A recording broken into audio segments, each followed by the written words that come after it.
नमस्कार दर्शक बंधु कनक ओडिया टीवी चैनल रे आपण मानकु स्वागत। आज गोटे समस्तंक पई तीनिटी बड़ खबर रही। नंबर 1 बंगोपसागर रे घूर्णिबलय जोगु राज्य रे वर्षा बढ़ी। विशेषकर दक्षिण ओडिशा रे अधिक वर्षा होईछि। गत 24 घंटा रे एबे वर्षा बढ़िबो उत्तर ओडिशा रे। आसंता 30 तारिख जे राज्य रे भल वर्षा संभावना अछि।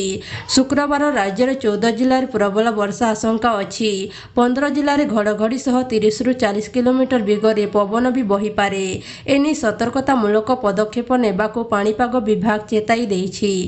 नंबर 2 पवित्र उत्कल दिवस अवसर रे राज्यर चाषी भाई एक बड़ खुशी खबर देइथिले राज्य सरकार।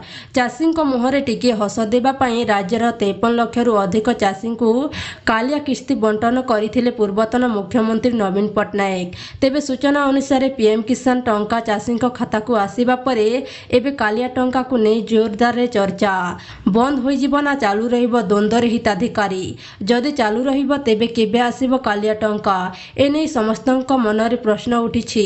जहाकु नै एबे मुख्यमंत्री कनक सिंहदेव तथा कृषि मंत्री प्रतिक्रिया देइछन्ति। कालिया योजना राज्य सरकारक निजस्व योजना। समय आसिले एहा स्पष्ट होई जिवो। हेले अपेक्षा करिबाकू पड़िबो बोली भेकी सिंहदेव कहिछन्ति। नंबर 3 लोकंक टंका फेराइबा सहारा इंडिया। इंडिया रे निवेश करिथिबा निवेशक पई आसीछि एक बड़ खबर। एही निवेश कंपनी रा निवेश करिबा व्यक्ति को खूब शीघ्र टंका मिलिबाकू जाउछि। सहारा इंडिया गिरफ पोर्टल रे सहारा इंडिया रो रिपोर्ट पोर्टल रे आपण निजर एप्लीकेशन स्टेटस चेक करि पारिबे।